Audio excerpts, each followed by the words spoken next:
Jesus train सेवकाई में आपका स्वागत है। आज हमारे साथ आशा बेंची है और एक अवसर हमें प्रभु दे रहा है कि हम मिलकर आप तक पहुंच सके परमेश्वर के वचन के साथ।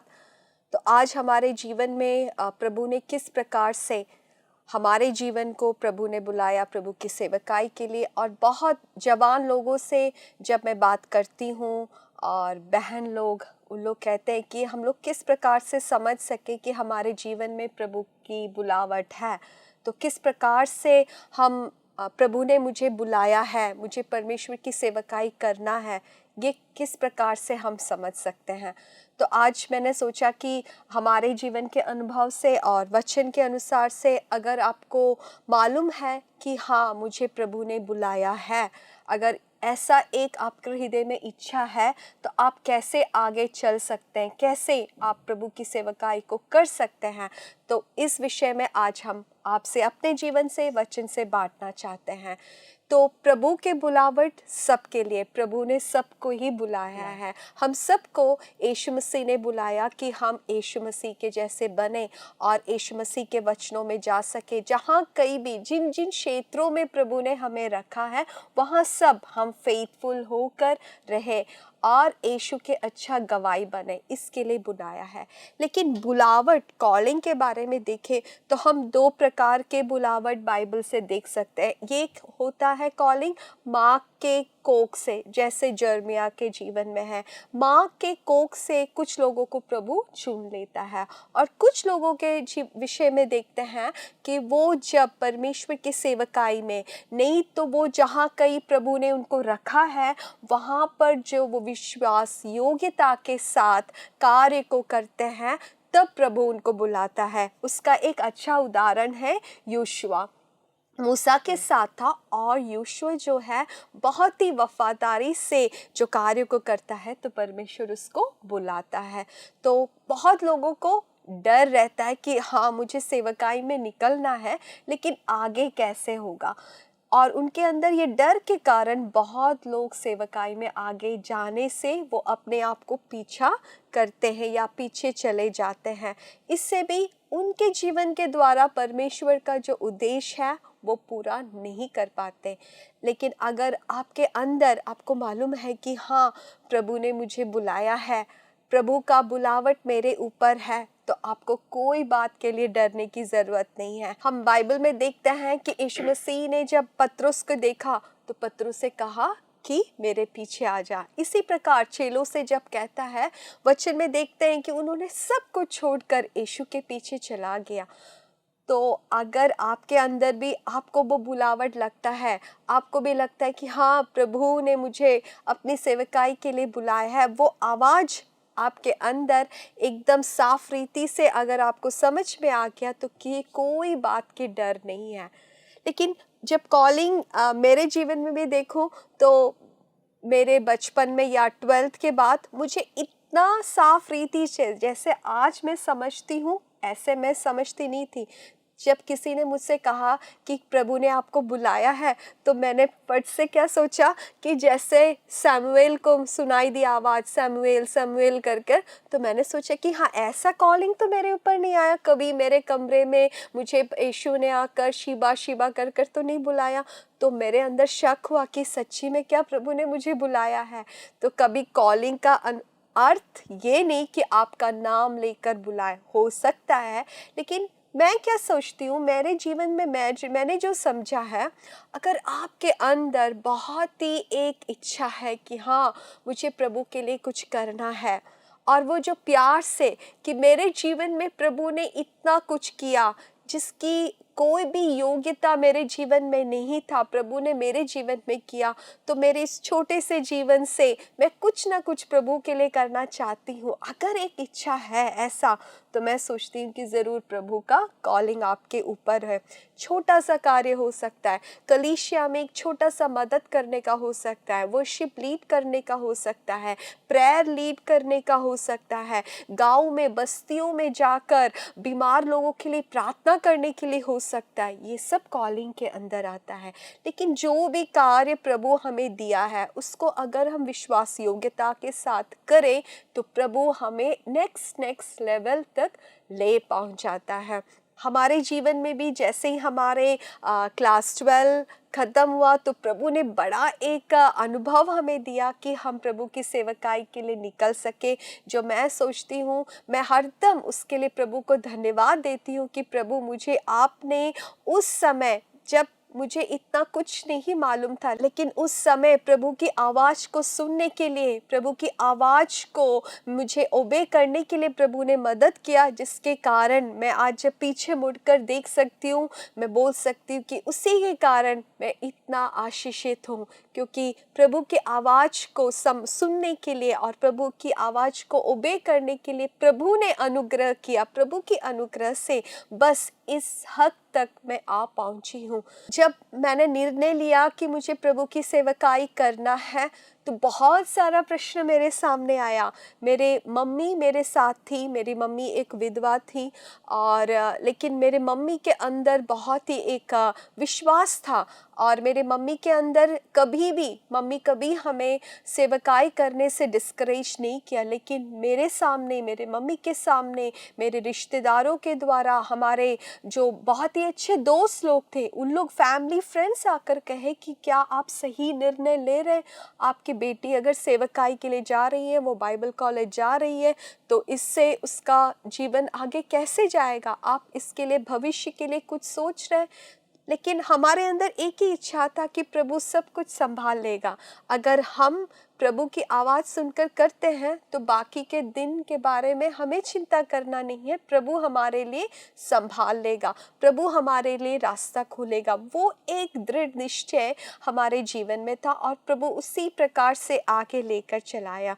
तो आशा, आप भी बहुत ही अपने जवानी में ही प्रभु के लिए अपना जीवन को समर्पण किया, तो क्या आपको घर से अच्छा सपोर्ट था? शुरुआत में बिल्कुल नहीं था दीदी, क्योंकि जैसे मैंने पहले कहा है कि छोटे से उम्र में यीशु को मैंने अपने जीवन में स्वीकार किया और उसके बाद पवित्र आत्मा का अभिषेक प्राप्त किया। और तब हमारे जो कलीसिया है अरुणाचल में, जैसे शिबा दी हैं और भी शीना दी जो शिबा दी की सिस्टर हैं, और दूसरे और भी जो हमारे ऊपर में जो बहुत सारे दीदी लोग, भैया लोग थे, और वो लोग सेवदाई के लिए समर्पण करते। उन्होंने परमेश्वर से आवाज़ सुना और वो अपनी जो बाइबल कॉलेज में जाकर वो पढ़ाई करते। तब भी मेरे अंदर एक इच्छा था कि मुझे भी कुछ करना है प्रभु के लिए, लेकिन मैंने कभी निर्णय नहीं लिया था उस समय में। और मैं ये सोचती थी कि मुझे और कुछ पढ़ाई करना है, और मेरे पिताजी भी यही चाहते थे कि मैं मेडिकल फील्ड में मैं कुछ करूं।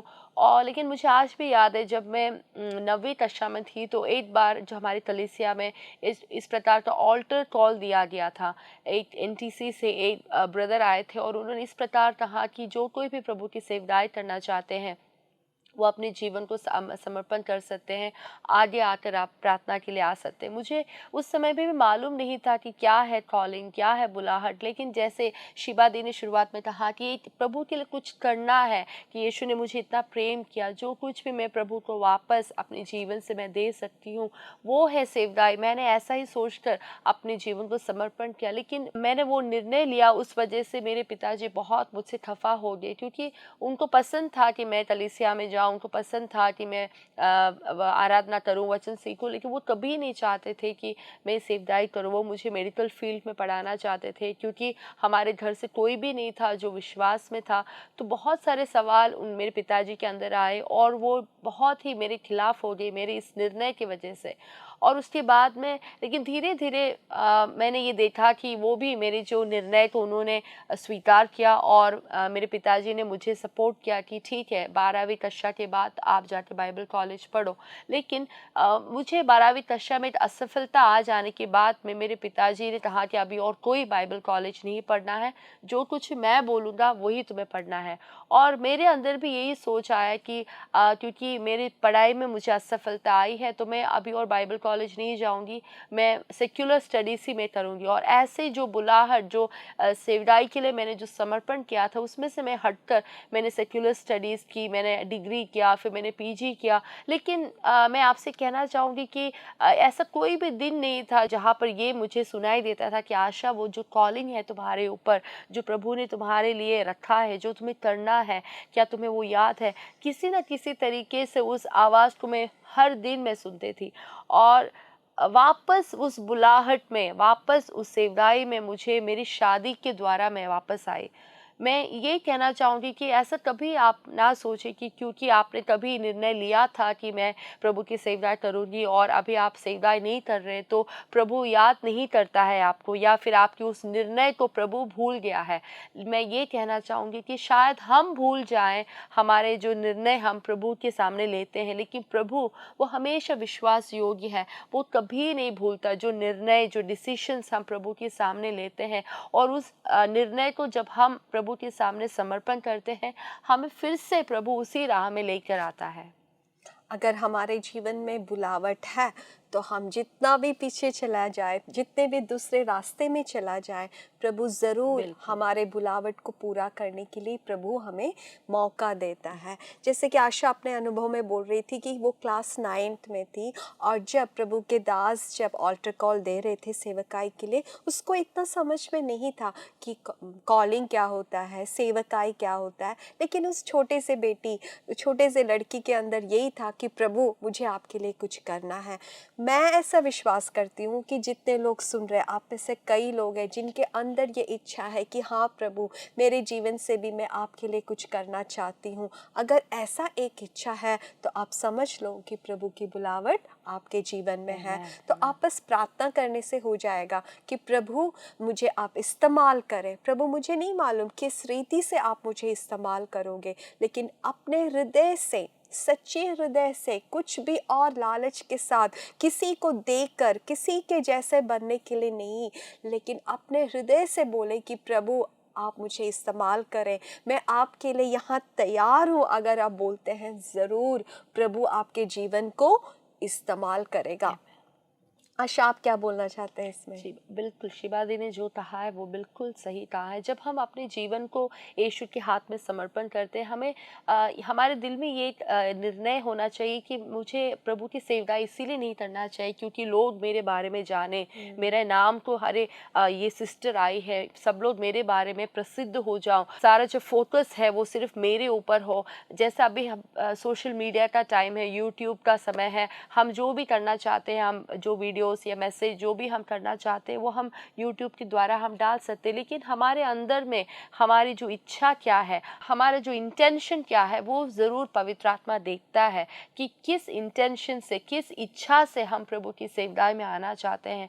और सच माने, जब हमारा इच्छा, हमारा जो इंटेंशन वो प्रभु के सामने साफ होता है, तब हम कभी भी, हमारे आगे कोई सीमाएं नहीं होती। वो प्रभु हमें इस प्रकार इस्तेमाल करता है कि हम खुद से हम अचंभित हो जाते कि कैसे प्रभु ये सब मेरे जीवन से कर सकता है। यही मैं कहना चाहूँगी। तो हम बाइबल में भी देख सकते हैं, हम बाइबल के एक पद को पढ़ेंगे, यशायाह नबी की किताब, उसका 6वां अध्याय, उसका पहला पद। जिस वर्ष राजा उज्जियाह की मृत्यु हुई, मैंने यह दर्शन देखा, एक बहुत ऊंचे सिंहासन पर स्वामी बैठा है, उसके राजसी पोषक के चोर से मंदिर भर गया। तो यहाँ पर यशायाह नबी के बारे में लिखा है कि यशायाह नबी, जैसे एक अध्याय से 5वें अध्याय में भी हम देख सकते हैं कि यशायाह नबी वो भविष्यवाणी कर रहे, सेवकाई कर रहे, लेकिन ये जो अध्याय में, 6वें अध्याय में उनके साथ कुछ एनकाउंटर होता है जिससे उनकी सेवकाई पूरी तरीके से बदल जाता है। और ये एक कॉलिंग का एक बहुत ही अच्छा एक दृश्य हम यहाँ पर देख सकते हैं। यहाँ पर यशायाह नबी ने एक दर्शन में देखा कि राजा उज्जियाह मृत्यु हो गया, और एक सेवक, परमेश्वर का दास या दासी जब सेवकाई के लिए आता है, हमारे जीवन में बहुत ही ज़रूरी है। ऐसे कई बातें हैं, ऐसे कई राजाएं हैं हमारे हृदय में होता है जिसको हम बहुत ऊंचे स्थान दिया हो। जैसा हो सकता है हमारा परिवार, हो सकता है हमारा करियर, हमारा पढ़ाई, या आपके व्यक्तिगत इच्छाएं, या आपके कुछ रिश्ते, या आपके कुछ दोस्त लोग जो आपको लगता है जिनको आपने बड़े ऊंचे पद पर रखा हो। आपको लगता है कि नहीं मैं इसको छोड़ नहीं सकता, लेकिन हम यहाँ देखते हैं कि यशायाह नबी के जीवन में जिस वर्ष राजा उजिया का मृत्यु हुआ, उस वर्ष में उसी समय ये यशायाह नबी को परमेश्वर का एक दर्शन मिलता है। परमेश्वर कौन है? परमेश्वर को सिंहासन पर बैठा हुआ देखता है, और वो दर्शन पूरे यशायाह नबी के जीवन को बदल देता है। तो अगर हमारे जीवन में आप जानते हैं कि आपका एक कॉलिंग है, तो ये बहुत ज़रूरी है। अगर वो बुलावट में आपको आगे जाना है, तो बाकी सारी बातें, हो सकता है आपका पढ़ाई, आपका इच्छा, या आपका कुछ सपने हो सकते हैं, या आपके कुछ दोस्त, आप जानते हैं कि अगर ये दोस्त के साथ मेरे दोस्ती बना रहता है, मैं सेवकाई नहीं कर पाऊंगी या नहीं कर पाऊंगा। तो ऐसा जो कुछ सेवकाई के लिए जो भी रुकावट है, वो सबको आपके जीवन से दूर करना ही है, तभी आप सेवकाई में आगे बढ़ सकेंगे।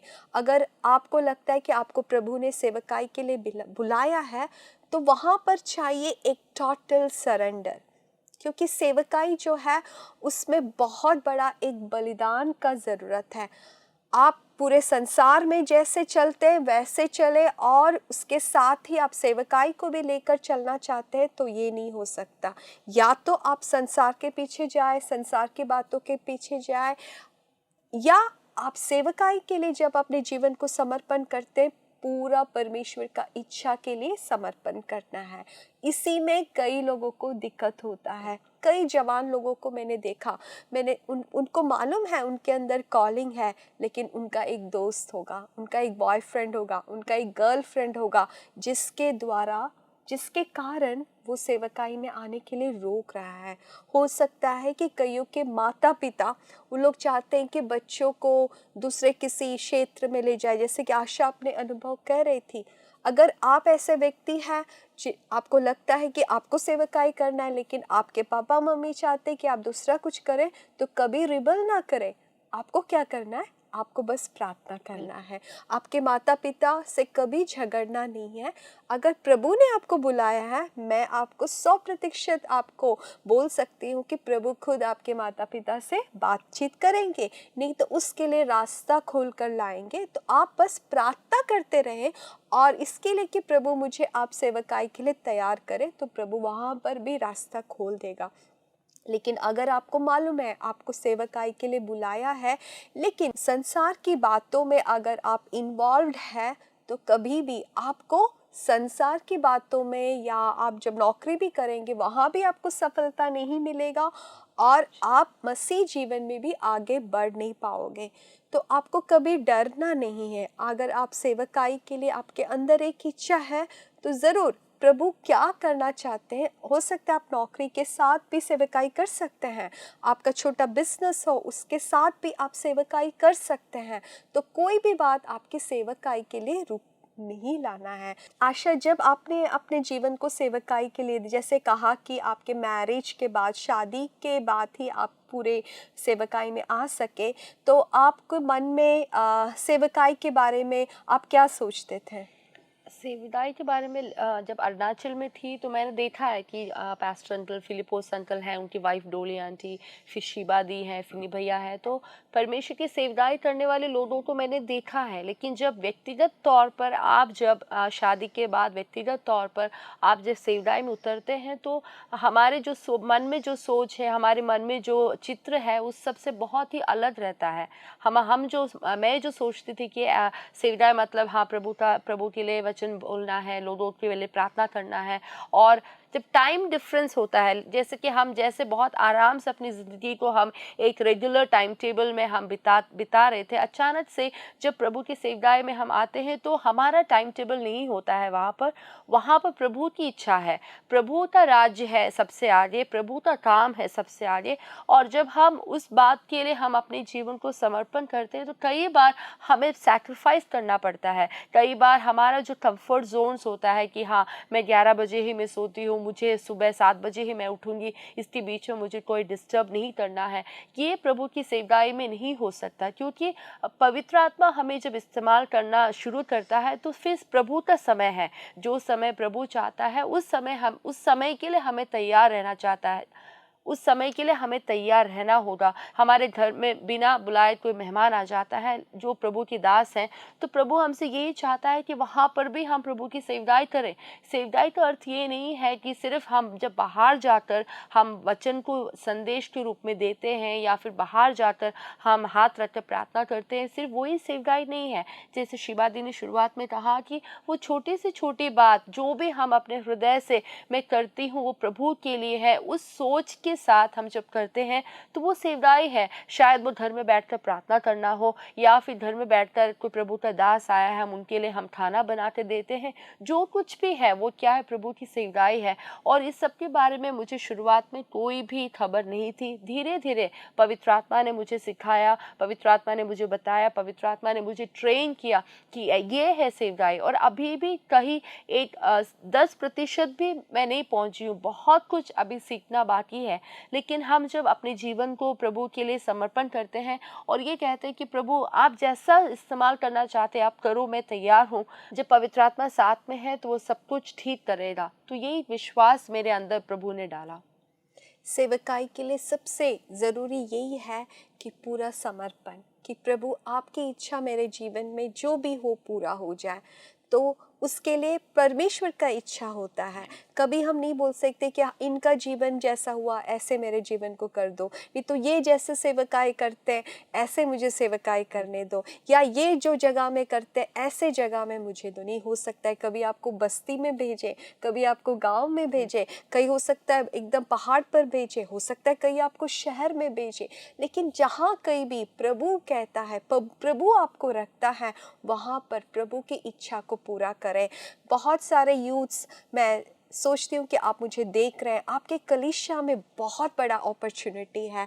आपको जो भी अवसर प्रभु दे रहा है यूथ के रूप में, जब भी कलीसिया में आपके पास्टर लोग, आपके यूथ लीडर्स लोग आपसे कहते हैं कि कुछ करें तो पूरे दिल से करें। आप ये ना सोचें कि हाँ प्रभु ने मुझे बुलाने दो, प्रभु की कॉलिंग आने दो तब मैं प्रभु की सेवा करूँगा। नहीं, जब आपके कलीसिया में आपके पास्टर लोग, आपके यूथ लीडर्स लोग आपको कुछ कार्य देते हैं, आप उसको पूरे दिल से जब करते हैं तो प्रभु उस समय को देखता है, और उसमें आप जब वफादार रहते हैं प्रभु की कॉलिंग आप समझ पाओगे। अभी हम आपके लिए प्रार्थना करना चाहते हैं।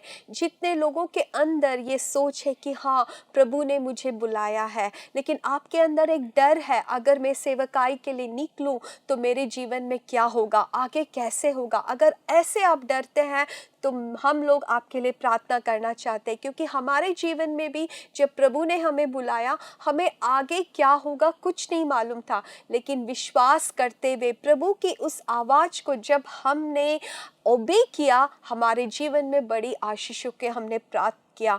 हम विश्वास करते, जब हम आपके लिए प्रार्थना करते हैं, अगर आपके अंदर वो कॉलिंग है, आप बिना डर से परमेश्वर के सेवकाई के लिए जब समर्पण करेंगे, प्रभु आपके लिए रास्ता खोल देगा। आइए अपनी आंखों को बंद करें, हम आपके लिए प्रार्थना करना चाहते हैं। स्वर्गीय पिता यीशु मसीह के नाम से फिर से हम आपके करीब आते हैं। प्रभु हम प्रार्थना करते हैं कि जितने लोग प्रभु आज के वचन को सुना, प्रभु हम प्रार्थना करते हैं कि उनके जीवन में उनको मालूम है कि प्रभु उनको आपकी सेवकाई के लिए बुलाया है, लेकिन उनके अंदर कुछ डर है। ऐसे यूथ्स है प्रभु जिनके अंदर डर है, वो सोचते अगर मैं सेवकाई के लिए निकलूं तो मेरा भविष्य क्या होगा, मुझे कौन देखभाल करेगा। ऐसे कोई भी अगर डर रहे, हम प्रार्थना करते कि वो डर को निकल दे प्रभु, और डर निकल जाए प्रभु। जब आपने पत्रुस को बुलाया, जब आपने अपने चेलों को बुलाया, उन्होंने अपना सब कुछ छोड़कर प्रभु आपका पीछा किया, और हम वचन में देखते कि कितना आशीषित वो हो गए प्रभु,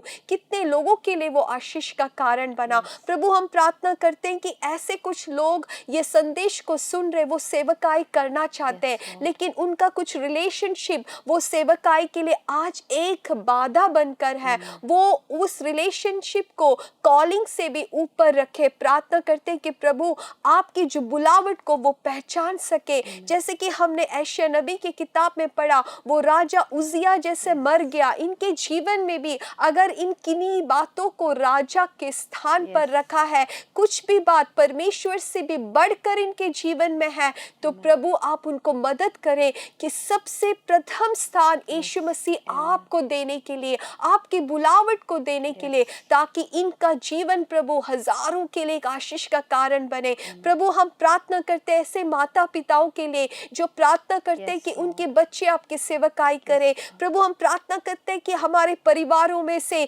हमारे बेटाओं को बेटियों को आप इस्तेमाल करें कि प्रभु उनके पीढ़ी में वो आपकी सेवकाई कर सके। हर एक डर जन के अंदर से निकल जाए कि अगर वो सेवकाई करेंगे तो उनको बहुत मुश्किलों का सामना करना पड़ेगा। हाँ प्रभु, मुश्किल तो आएंगे लेकिन आप हमारे साथ हैं, आप हमारा प्रबंधक है, उसको हम विश्वास करते प्रभु। जितने लोग उनके प्रार्थना विनतियों के साथ हमारे साथ प्रार्थना कर रहे हैं प्रभु, हम प्रार्थना करते हैं कि उनकी प्रार्थनाओं का उत्तर दे प्रभु। आज ही उनका उत्तर उनको मिल सके और उनके अंदर से सेवकाई का डर दूर होकर आपने जहां कहीं भी उनको रखा हो, शहर में हो, बस्ती में हो, गांव में हो, आपकी सेवकाई कर सके। उनकी कलीसिया में इनको एक आशीष का कारण बनाए। हमारे प्रार्थना सुनने के लिए धन्यवाद। यीशु मसीह के नाम से हम मांगते हैं, आमेन। बहुत बहुत धन्यवाद हमारे साथ जुड़ने के लिए। मैं आपको याद दिलाना चाहती हूँ, हर सुबह 4 बजे टंग्स में प्रेयर होता है। हर सुबह 4 बजे से 5 बजे तक टंग्स में प्रेयर होता है। वो जूम प्लेटफॉर्म पर होगा। आपको अभी ये स्क्रीन में एक नंबर दिखेगा, आईडी पासवर्ड, उससे आप एंटर कर सकते हैं और हमारे मॉर्निंग प्रेयर में आप ज्वाइन कर सकते हैं। वही जूम प्लेटफॉर्म पर हर बुधवार को रात के 11 बजे से 2 बजे तक नाइट प्रेयर होता है। आप ज़रूर हमारे साथ जुड़िए। बहुत सारे लोग अन्य अन्य देशों से, भारत के कई क्षेत्रों से जुड़कर भारत की बेदारी के लिए प्रार्थना करते हैं। आपको बड़ा एक अवसर वहाँ भी आप ले सकते हैं। हर सुबह आप चाहते हैं कि आपको इंग्लिश मैसेज चाहिए, तो ये स्क्रीन पर आप अभी एक नंबर देखेंगे, उस पर आप एक मैसेज भेजिएगा कि आपको इंग्लिश मैसेज चाहिए, तो हर सुबह आपको इंग्लिश मैसेज हम भेज देंगे। बहुत बहुत धन्यवाद हमारे साथ जुड़ने के लिए। प्रभु आप सबको आशीष दे।